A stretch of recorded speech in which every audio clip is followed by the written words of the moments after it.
Agaw eksena ang OOTD ng kapuso actor-director na si Sian Lim sa red carpet premiere ng pelikulang Kumanthang na siya ang nagdirect.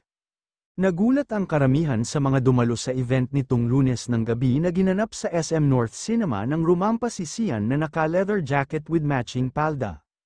Proud na proud si Sian sa kanyang pasabog na OOTD at mukhang wala naman siyang pakialam sa sasabihin ng mga tao. Sabi ni Sian, wala namang daw itong malalim na kahulugan kung bakit siya nagsuot ng palda.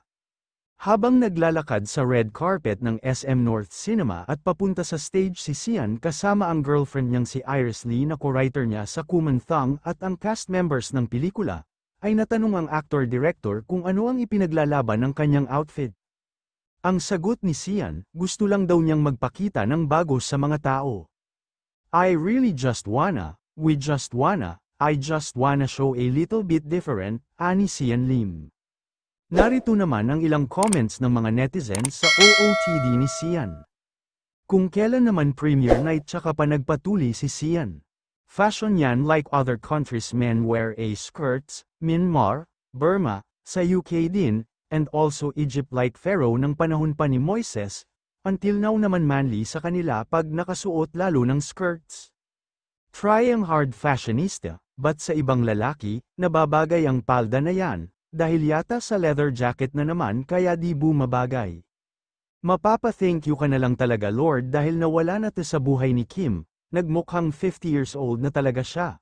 Iba talaga ang alagang Kim Chu, mapapabata ka talaga like Paulo, fresh na fresh pag kasama si Kimi. Pinagtatawanan siguro ni Paulo at Kim ito, anyari. Hindi po ako basher, at hindi rin ako expert sa fashion pero ang pangit talaga, real talk, kasi nakakita na ko nang nagsuot niyan si Vong at yung isa sa SB19, si Pablo ba yun?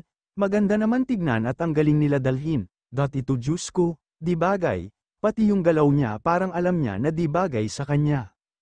Vong Navarro nagsuot na ng ganyan sa Showtime, pero wala lang, kasi andun pa din yun masculinity, walang bahid ang datingan, unlike dito kay Sian Lim, I know naman na fashion yan, pero hindi po bumagay, para kunyari papi-pop, hindi ako bitter para i-bash siya. Napapansin ko lang kaibahan ng noon sa ngayon, malinis siya noong sila pa ni Kay. Ngayon naman hindi mo maintindihan kung anong nangyari sa kanya, stress o ano.